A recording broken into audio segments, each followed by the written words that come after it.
everyone, and welcome to another episode of the Fellowship Series on the AOCPMR podcast. I'm Chanel Davidoff, and I'll be your host for the show.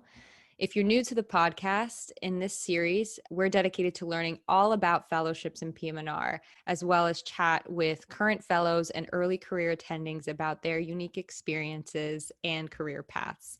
All right, I'll stop talking and introduce our very special guest today. It's Dr. Komal Patel. Dr. Patel is a brain injury trained physiatrist currently working as an attending at the George Washington University in DC. He completed his fellowship not too long ago, where he did his training at Zucker School of Medicine at Hofstra Northwell on Long Island. Thank you so much for joining us. Thanks for having me, Chanel. It's great to be here. It's great to reach out to fellow PM&R residents, medical students that are interested in PM&R, and just get really the word out about PM&R to the community. We're so happy to have you here. Let's start off with an introduction. Can you tell our listeners just a little bit about yourself, where you're from, and how you got into the field? Yeah, certainly. I mean, so my introduction to PM&R was a little bit different than when I talked to my colleagues about how they learned about PM&R. When we think about other medical students, I feel like people kind of know sometimes what they want to get into, where I was kind of the complete opposite. I had no idea what I wanted to do. So I actually initially learned about PM&R in my fourth year of medical school. And thankfully it happened like right before my applications were due for residency. I actually kind of not knowing what I wanted to do, applied to internal medicine, thinking I like medicine. I can figure out if I like a specialty in medicine later on. It gives me a little bit more time. But really having that introduction PM&R rotation in my early fourth year allowed me to learn what it is. And it's funny because I had a best friend through medical school who was gung-ho about PM&R and loves PM&R and wanted to do it. And even still then, I didn't really have an idea as to what it was. But thankfully things worked out. I ended up going to residency in Long Island at Northwell. And so I got a great education there, and I ended up staying on there for my traumatic brain injury fellowship for another year. Yeah, you seem to have a similar story to a lot of students that tell me, like, they discovered PM&R kind of late in the game. I don't know. Do you think that there just needs to be more PM&R exposure in medical school, or where do you think that comes from? Certainly. So I think PM&R in itself is certainly a growing field. And things like this podcast and other advocacy things, I think certainly help the field overall. From my exposure on the different organizations, talking to different medical students, I certainly feel that PM&R is getting more exposure during medical school electives and rotations. But certainly I think there needs to be more kind of interest groups or advocacy for PM&R to be involved in our medical school education. It's right now it's still considered a smaller field, but I think a lot of people are becoming interested in it because of the great things you can accomplish through it. Yeah, I completely agree with that. Speaking of residency, what was it like for you? So residency, I will say, was a busy time. It was a fun time though. We got exposure in Long Island, we got exposure to a lot of different things. I know certain residency programs are known for either being super specialized in inpatient versus outpatient, or even spinal cord injury or traumatic brain injury. And some places have fellowships in their programs already. I felt like my residency allowed me the opportunity to learn a little bit of everything, which I appreciated. And I think that fit in well with me because I did like that general medicine aspect. So it helped in the sense of I was learning a little bit about everything, and it allowed me to kind of figure out what I wanted to do. I think through residency, no matter what you do, whether it's PM&R or you do something else, it's always going to be busy. But certainly I think the people that you're around help a lot in terms of doing things during your residency time, doing things outside of residency. So it makes it a fun time in that sense. So I think finding that right fit for you is certainly something to look for.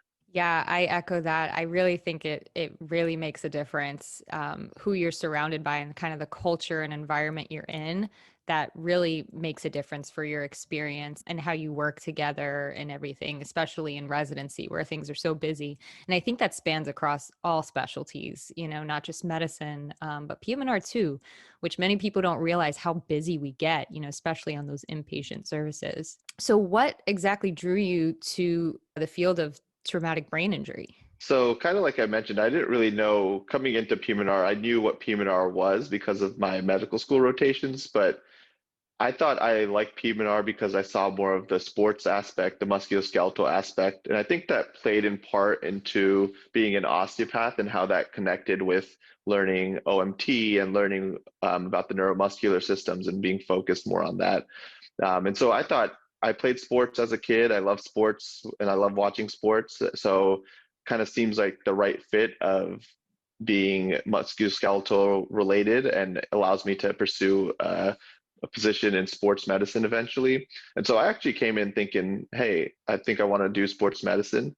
But then eventually, kind of going through residency, doing my inpatient rotations, I learned that I actually like being in the hospital and working at the hospital, which is a weird thing, I guess, to say out loud.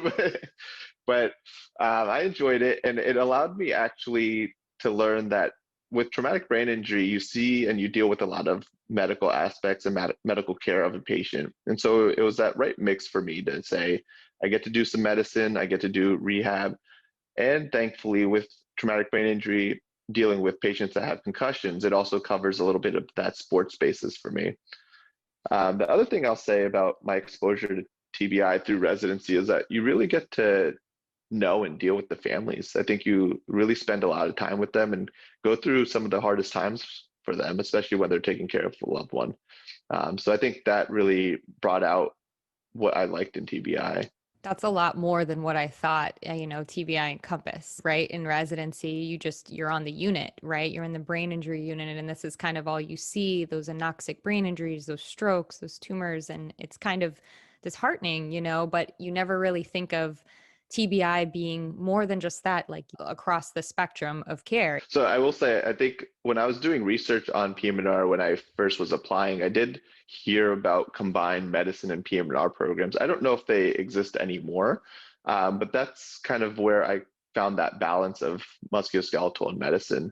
And also to kind of touch base on what you said with residency dealing with a lot of inpatient TBI, it can be disheartening because unfortunately, a lot of the folks that you see as a resident are on that inpatient unit.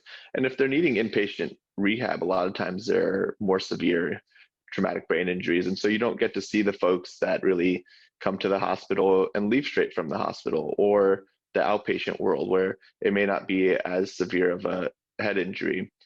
The other thing that I got exposure to as a fellow, I think that I had no idea was a part or would be a part of my job, is educating kind of the younger elementary school, middle school, with this big movement in sports with concussion. I think a lot of education with safety during practice, safety during games, kids riding their bikes and wearing helmets, even simple things like that. I didn't really think about that became part of my job. Especially concussion is just a very hot topic with families in general, people who have children. So just getting out there in the community and being a specialist, giving advice to people out there. So what was it like doing your training in New York? Yeah, so I grew up in Jersey, so not too far, and then I stayed kind Okay. of really in the area. But New York is a special place in my heart, I feel like, because there's so much diversity. You meet so many different people. The healthcare system there's so many different hospitals and healthcare systems that I think you get a chance to really learn from other professionals, other docs, other residents on how their programs are. In New York, you have the New York Society of PM&R, which kind of helps you connect with other residents in the area. So I think it certainly helps to learn about others' experiences and kind of what they're going through during their residency. And of course, I think no matter where you go for residency, I think your life outside of residency is important. So New York certainly allows for exploring different foods or different activities. So it Oh was a lot yeah, of fun. agreed. Did you have any mentors along the way that kind of influenced your decision to go into brain injury? I certainly did.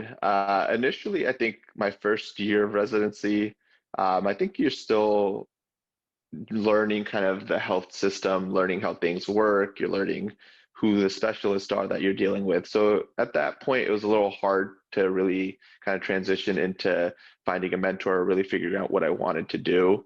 I think I really decided after or during my third year of residency what I wanted to do, and that was part of um, part of the mentors I had, I think. Um, so some of the physicians that I dealt with were inpatient rehab docs. They did also outpatient.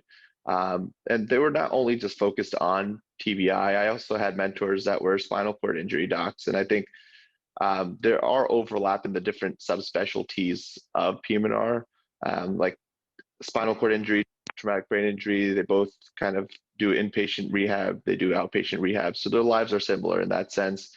Whereas if you think of folks that may do sports medicine or do spine care, they may be more based on the outpatient side. So you kind of learn from both, but also the mentors help to really guide what they did in their careers. And so that helped me, I think. Yeah, so you would agree that it's really important to have those people in your training to kind of guide you forward. Yeah, I think it certainly is. I think it helped. And even if there's someone just to kind of chat about everyday life, I think it's something as good. We talk a lot about burnout these days in medicine and residency. So I think it's a good outlet to kind of utilize. And I think it's important we always think about mentors being these well-seasoned people. I think it's also important to have younger mentors too that kind of can guide you about your transition from being a medical student to a resident to a fellow to an attending. So. I will say now that I'm I guess, a junior attending or a young attending, whatever you want to call it. I still keep in touch with my mentors, and I think it's nice to kind of talk about life outside of work and outside of medicine too. It's a good relationship to kind of develop. Absolutely. So did you do any additional elective rotations in brain injury when you were a resident? I did. So thankfully I got a chance to do an elective over in Pittsburgh. My mentor from Northwell did her fellowship there, and I think that helped me to kind of see what their program had to offer.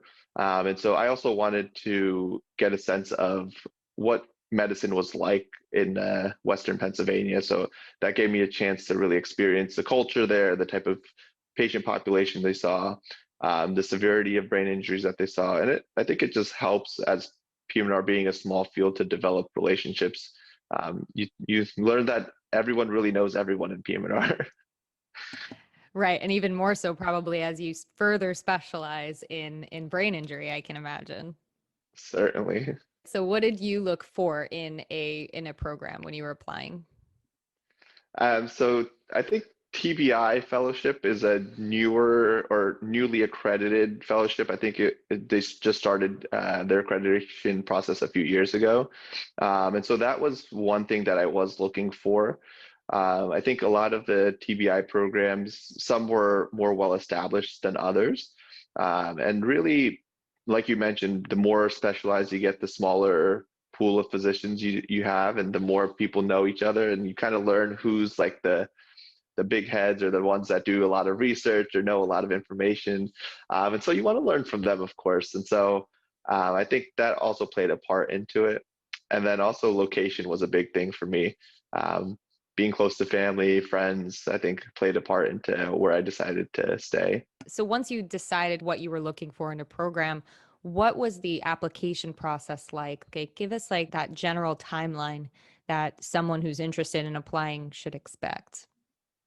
Yeah, that's a great question. I mean, it's each fellowship is certainly different with TBI in itself. So I had started kind of building up my CV for that once I decided that I wanted to do TBI. So around my third year of residency, I started looking for different research projects I could join into, how to get involved into things that were related to TBI. And towards let's say like middle of my third year, I decided to apply and get my application processes ready. For TBI, when I applied, it used to be each program had their own application online and you had to basically contact them. Now there's a more centralized application process. And so the deadlines kind of vary based off of what the programs decide, but I think starting in your like mid third year is certainly a good time to kind of get yourself involved if you know you want to do TBI. And I think having those mentors certainly help you to guide you through that process. What are some of those opportunities you did in residency to kind of show your interest in TBI? Yeah, so so I tried to get involved in some research projects. So I looked at different things related to concussion. At our residency program, we had a uh, overarching, I guess, concussion program our health system. So I tried to be involved in that, and that was the multidisciplinary um, concussion team, which included some neurosurgeons, some neurologists, some PM&R docs, some medicine docs. So it was good to kind of be involved in that and see how that played out. And then also I was involved in a concussion day that we had, or a brain injury day that we did at Northwell. So that helped me to get involved in that as well. Um, and I think looking at different volunteer activities that you can do, whether if it's like Special Olympics or things like that, I think certainly help with getting exposed to different patient populations as well. And so you got a fellowship, you went to Yeah. Northwell, you stayed at Northwell for your TBI fellowship. So tell us what that was like. What were the best things and the most challenging things that you would say? Yeah, so I decided to stay at Northwell for that extra year to do my fellowship. I think some of the best things I think that helped me in my fellowship year. So I got some different advice from folks on whether or not I should stay at the program or I should try another health system or another location. And I think one of the best things about me deciding to stay at Northwell was that I didn't really have to go through that transition period again of learning different doctors, learning different staff, learning the healthcare system, learning the EMR even. And so that really allowed me to set my fellowship year up to really just start from day one on getting things done, whether that was related to research, related to different projects that I wanted to do. And even before fellowship even started, I kind of had that time my fourth year to start things that I wanted to do during my fellowship year. So that really helped. And also just knowing kind of how things work made it easier to transition.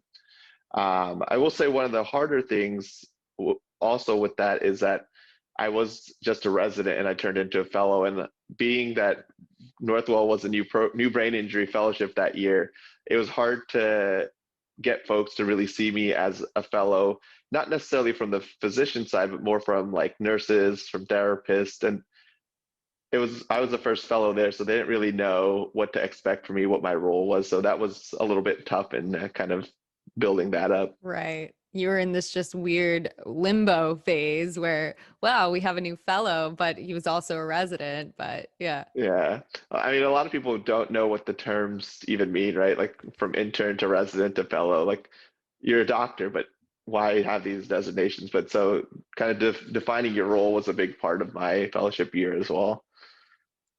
So I know it's been some time since you did your fellowship, but can you remember what you liked best about the curriculum that Northwell's program has?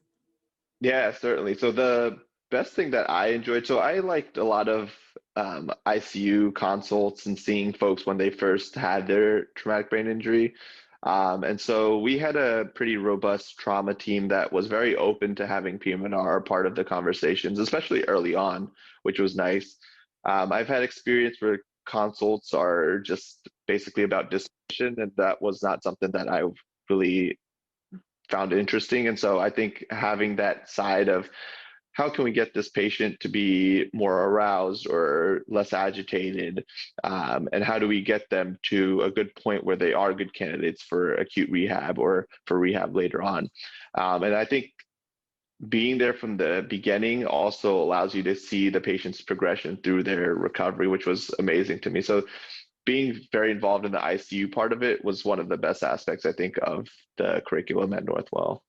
And I will say, just talking about going into PM&R residency and doing your intern year, I've heard things of folks wanting an easier intern year versus a harder intern year. And I think it really varies on who you are as a person. But I will say that having a more robust medicine intern year certainly helped me through my residency and fellowship. So Yeah, absolutely. I echo that. And to your point about, um, you know, being a physiatrist and having that value on consults.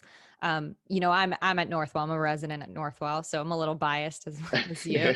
But I did find that rotation with Dr. Sabini, shout out Dr. Sabini, um, the relationship she has with the surgeons and the ICU attendings and physicians and staff in general is second to none. I mean, they respect her opinions on brain injury in general and what she can offer, and I just loved that value she brought to the table. So, and it was really cool to see a physiatrist kind of have that place at the table in the ICU, which is great. yeah, I mean, it's funny to think that physiatrists are in the ICU because I mean, when people think about us, they really think about um, more like being either in acute rehab or outpatient. But I remember even seeing memes about joking about why is PM&R in the ICU. But I think it's certainly we add value to it, and I think that's certainly a part of my PM&R training and also my training as a DO, kind of looking at more of a holistic picture of not only just the patient's injuries, but also their social situations, their psychological situations, their mental state, things like that. I think it helps to have that kind of broader scope of where do we see this patient going, and how do we see them recovering. It's a very good point. So, what do you find now that you're an attending? What is your role with where you are and what you do? Are you doing consults? Are you doing outpatient? Yeah, so that's my job right now, being at George Washington University Hospital. We have a small division of PM&R right now. There's four of us here, so I'm kind of taking on a few different roles as the brain injury specialist. I do primarily a mix of outpatient and inpatient, and then a little bit of consults during my outpatient weeks as well. So I'm seeing folks that are in the ICU, on the medical floors, on consults, and then also some brain injury as an outpatient. And then my inpatient days are more of I'm seeing kind of the general PM&R folks on the acute rehab, which is a good mix of doing a little bit of everything. At times it can be a little bit much just because you're kind of juggle a few different things, but I think it allows for variety and seeing a different what the patient's looking for. So I think it helps me in that sense. And what do you find that is something that people don't expect a brain injury specialist manages? Um, so I think a lot of times folks, so I've had some, so part of GW's medical system, PM&R is still like a new specialty that we're offering now. And so in that sense, we're still kind of developing the knowledge base of what PM&R is, what PM&R does. And so kind of educating these folks that we do treat folks that have spasticity, that we do treat bowel and bladder management, that we do things with skin, and how do we really prevent these things from getting worse. And so a lot of times on consults, a lot of our consults actually come from our therapists that are seeing the patients on the floors requesting that one of us see the patient. And so sometimes the teams may question, oh, why do we need a PM&R physician to see this person? And so I think educating folks that we do deal with kind of different aspects of care and not only just musculoskeletal care, certainly astonishes people, but also is like, oh yeah, we can actually use your service. So it's great in that sense. Thankfully, at our health system, they've been supportive in us getting like botulinum toxin on the inpatient side. So I've been able to do some of that as patients are on the acute medical floors or even on our rehab floors. We've gotten to do joint injections on the floors, which has been nice. But a lot of it is reserved for outpatient things like intrathecal baclofen pump refills, um, is primarily done on our outpatient side. But I'll tell you, my first week when I started here, I got a call from the ED, and I was shocked because I was like, "Why is the ED calling me?" But it was for a patient that had a baclofen pump that was empty, and they didn't really know who to go to, so they they came to us and we were able to refill it for them. So Great. So someone was educated down there about what we do, which is awesome to hear. yeah. So, in addition to your clinical duties, are you involved with any of academic projects or research projects? Yeah, so academic wise, we do have a PM&R interest group at the George Washington Medical School. So I've been a part of their interest group. We do try to do a round table or a panel once a year to kind of talk to medical students about what PM&R is, things that we do, what our day-to-day is like, seeing if they're interested. In addition to that, we're a part of their medical specialty night where we talk to medical students about what the application process is like, what residency is like. And then from a research perspective, I've gotten a chance to be involved in, we have a few occupational therapists that are doing their PhDs. And so they're looking at some studies related to how we communicate outcomes to patients with TBI and how we communicate that to folks, their patients' families.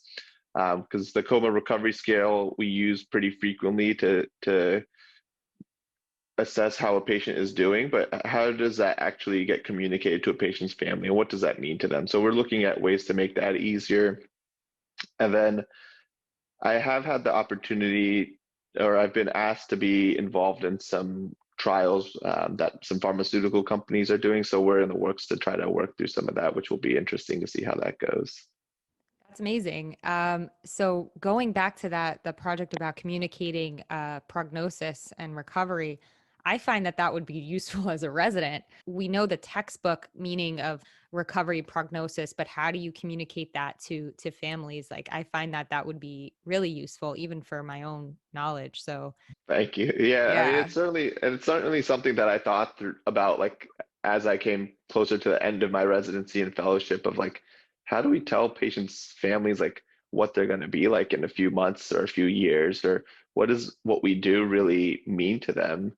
It's always interesting to put yourself on the other side of the table and kind of see what it's like to be a patient's family and what kind of information do you get and how do you interpret that information.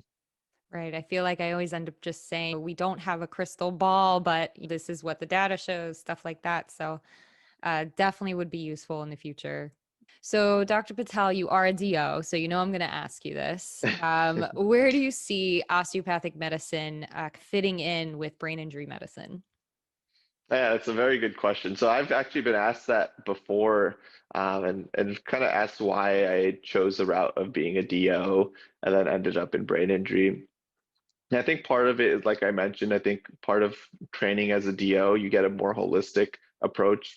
And I think that helped with brain injury because or PM&R in general, I'd say, because we really do look at how a patient was functioning before, what their lifestyle was before, what they enjoyed to do.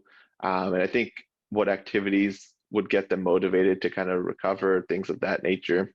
Um, Speaking about uh, being a DO and kind of research, I did have the opportunity to be involved in a study that looked at cranial OMT in concussion patients. So I think there is certainly room. We think of OMT being more related to pain and how do we deal with musculoskeletal injuries, but I think there is room to do more research and learn about what we can do in folks that have concussions and that we treat either their neck symptoms with OMT or we treat cranial dysfunction with OMT.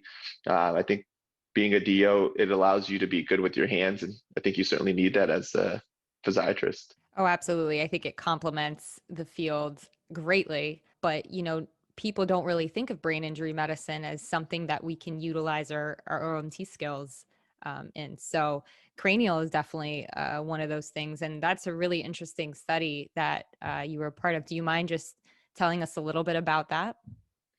Yeah, certainly. So a lot of times with folks with concussion, a lot of times they deal with headaches. And so a lot of those headaches most of the time come from the neck.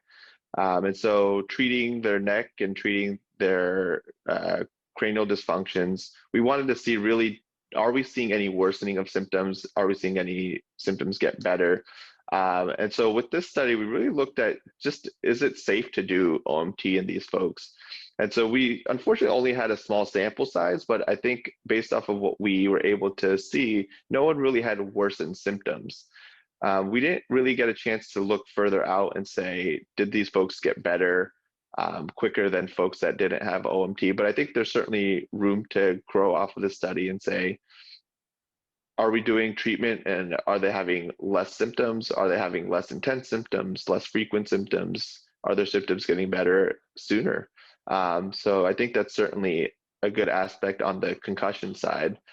And then when we think about more traumatic TBIs, a lot of times they have other injuries, a lot of musculoskeletal injuries. So how do we use our skills as a DO to not only treat the brain, but also treat some of the musculoskeletal injuries that may be causing pain and causing a patient to be agitated or things of that nature?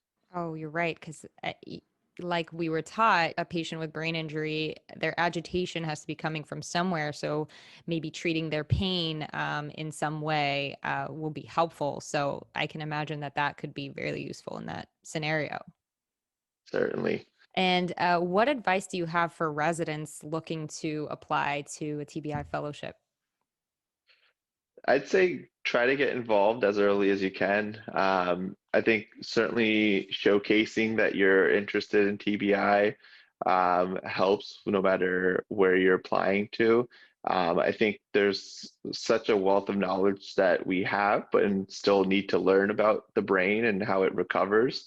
So if you can be involved in some research, great. But even if you can just get experience with being on the inpatient rehab units or in an outpatient setting, I think that certainly speaks to great respect for that you're interested in TBI. And I think my doing an elective certainly helped me to just say, yes, I actually do know I want to do TBI, and I think that confirmed it for me. A lot of times through residency, you may like something, but you want to make sure you like it for the right reason. So if you go somewhere else and you still like it, I think that's a good sign that you're pretty interested in it. So Absolutely. Absolutely. It's consistency. That's what it's about. yes. All right. So I like to end these on a fun note. Tell us about your favorite hobbies and what you like to do outside of being Dr. Patel. So most recently, I have a 10-month-old puppy, so he's been keeping me quite busy training him. I can't tell you the number of dog videos I've watched online to learn different tricks and skills. But besides that, I think living in DC has really, especially during this time, has allowed me to see a lot of the political scene. And I think that's something that I was interested in college. And I think that's coming back into my life of how do we advocate for our patients? How do we change our medical field? And so it's been interesting living in DC at this time. There's a lot of fitness folks out here, so I've gotten into biking as well. So that's been fun. I definitely am all for the puppy videos. Well, thank you so much for taking the time to chat with us today. How can our listeners follow you or get in touch with you? So if you want to reach out, I'm always open to talking to medical students, residents, fellows, wherever you are along the process. My email I can leave with you. It's kopatel at mfa.gwu.edu. Feel free to reach out at any point and I'll get back to you.